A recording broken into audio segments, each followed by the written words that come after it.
Hey everybody, this is Fight Club Pubs, Hi, I'm Nick. and we are from GVN Live. We are doing our first GVN adaptation review. Hopefully the first of many reviews where we will review like adaptations of video games to different forms of media, be it movies, comic books, and then probably in reverse, see movies, comics, and other forms of media converted or adapted into video games. So, but first, we're going to start off with our first review, and this is actually kind of one I was excited for. It's the Rampage movie. This is a game back from the mid 80s that came out. It was an action arcade game where you controlled one of three monsters, and all you did was destroy buildings. There was a reboot in the mid 90s that came out for the PlayStation and the N64 along with the arcade version, and there was a sequel which actually included a fourth monster, which I think was a rat. I don't remember too much about that, to be truthfully honest, but I could be wrong. But the primary monsters was a wolf, a lizard, and a gorilla, and they were all mutated humans. So that's a little bit about that, and the game was put out by Midway. So, and Midway was known for their big arcade hits in the 80s and 90s. They don't exist anymore. No, they exist on in other ways though, as nether realms. They don't exist anymore. So today we're going to be reviewing Rampage. We're going to give you a little bit of info, which we just did. We'll talk about the director, what he's done. We all know about The Rock. He's the main person that's in this movie. And the last video game adaptation he was in was Doom. Your thoughts, Nick? Shall we wait for a future video? It's a movie. It happened. It's a thing, yes. It exists. That cannot be undone. But why don't you tell him a little bit about the director? So it's Brad Payton, who actually has a history with The Rock because he directed San Andreas, which is from 3 years ago now, and he did the Journey sequel, which The Rock also starred in, and the Journey sequel was the first one he worked on The Rock with, and that in turn led to San Andreas a few years later. He seems to be a guy that's drawn toward these big budget, huge set piece action movies. Not like Michael Bay explosions constantly in your face, but doing some research on him beforehand, there's actually 2 stories on the Hollywood Reporter about him that just kind of explain his philosophical approach to directing and how he approached making this Rampage movie, which is really interesting.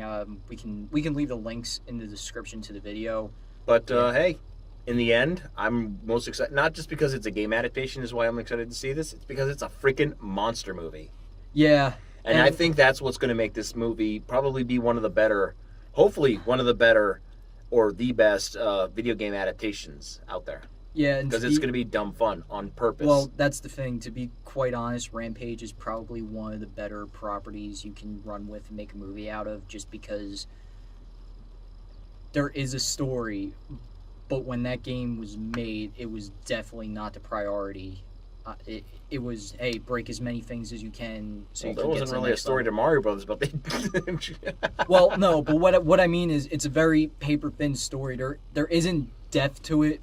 Like they took great liberty to it. Depth isn't the wrong word, but there is a very rough storyline in Rampage that you can follow, but it's not super in depth. Like you can't have 2-hour-long conversations about the Rampage lore because there's not enough there. There's nothing there except the little bios that played during the arcade screen. Like the evil organization in that game's series is called Scum Labs. It's super on the nose, and I hope they have Scum Labs in the movie. That would be great. Well, leading up to this, and when we were talking about going to see this, I was like, because they make out The Rock's character in the trailers to be a guy who's just going to be constantly dishing out one-liners.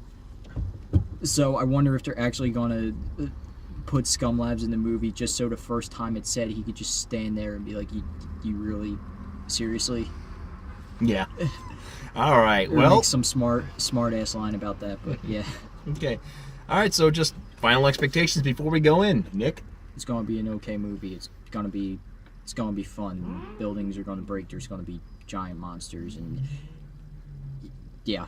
It's not Godzilla, but I'm looking forward to it. So let's go watch the movie. A few moments later. All right, so we just came out of Rampage. That was a damn good monster film. I liked it a lot. Does it represent the film or the game franchise accurately? As in, do you get to see a lot of monsters destroying buildings? Yeah, well, I mean, hell yeah. That's the emphasis of the game, right? That last third of it, yeah, it's just the game drawn out on the big screen.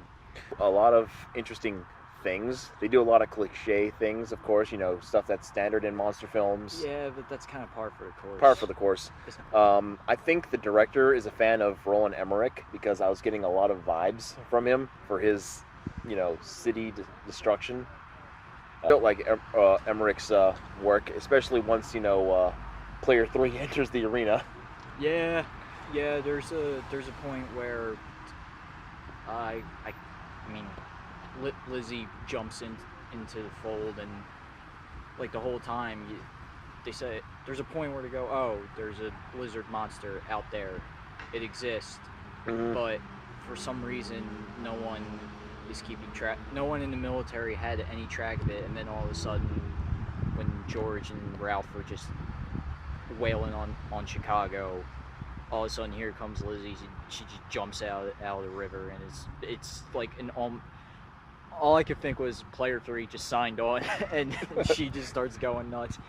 When they're just destroying the city, you have the two main characters just sitting in a helicopter, just kind of watching, like, oh, speaking see of how this plays out.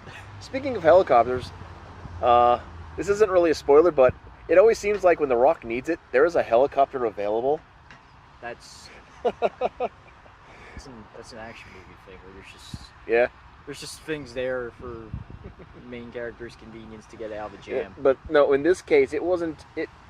On many scenarios, there was a helicopter for every situation. Yeah, it was convenient.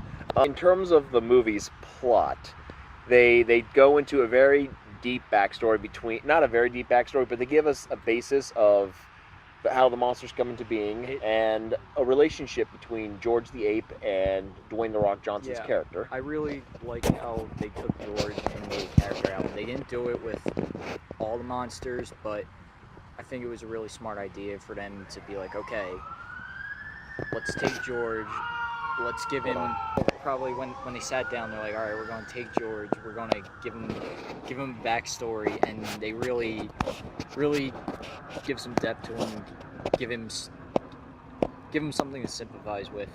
It was really cool, and it's easy to care for him, and you can tell from the beginning, him and The Rock's character have a really strong, solid relationship. Like it's a gorilla and it's The Rock, but they're friends. Yeah. They have a sense of humor. They have chemistry. They make fun of each other, which I'm sure I like. Props to The Rock for that, for like making it seem like his buddy was actually standing in front of him when there was probably just nothing there or something to reference. Yeah, special effects were really off the wall with this film. The city destruction was beautiful. It's a shame we didn't get to see, what could have been in terms of military action in this film. I don't think that was a priority. I don't think it was, but at the same time, it was just like, how far are they going to go with the special effects? There's a lot of stuff going on. Yeah. I noticed with a lot of shots, they cut it. They make it so you cannot really, your brain can make the connection of what happens, but you can't actually see it, because there's actually some really gruesome deaths at certain points. For a PG-13 film, these were some really gruesome deaths. It's not everywhere, but there were a few where it was like, oh. But mostly with the wolf too, with Ralph. Yeah. Well, that was funny how they started calling him Ralph. It's like, the internet people decided to start calling him Ralph. That makes sense. I could buy that. Let's also consider the fact that there was the Easter egg right there in the villain's main HQ, the Rampage arcade cabinet. Yeah. Nice little nod, of course. They were stupidly evil. They were beyond cliched evil. I know, but like it works for the kind of movie this is. It does, but at the same time, I did not. If there's anything about this movie I did not enjoy, I didn't enjoy, it was the villains.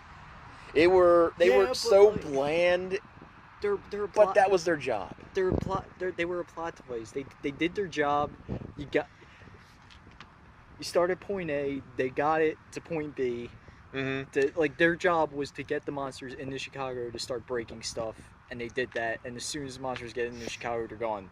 They're off to The villains go away is it felt anticlimactic, to be truthfully honest. I mean, some people in the audience were cheering, but for me it was like, eh. I mean, the one was kind of funny. The other one was eh. But that's just me. I was not a big fan of the villains, but I mean, I can see they were plot devices, as you say. Yeah, this was one where it's a movie where it's like Check your brain at the door. Oh yeah, that's a big part of it. I don't want to say it's all on that because I think the movie did a fantastic job.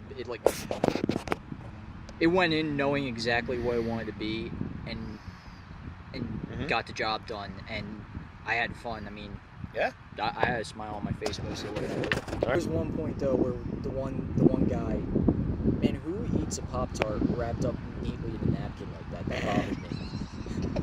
And he's just like holding it like a candy bar, like all nice and neat. I've never seen that before. That was bizarre. All right, so in conclusion, this was definitely one of the best video game adaptations there was in recent memory. Right up there, a very good popcorn flick. And your final thoughts? Good movie, worth a watch. Probably not going to see it a second time in theaters, but if it's on Netflix or TV one day, yeah, I'll sit down and watch it again. Definitely check it out. Rampage the movie starring Dwayne "The Rock" Johnson. Good time. Go to space in 2.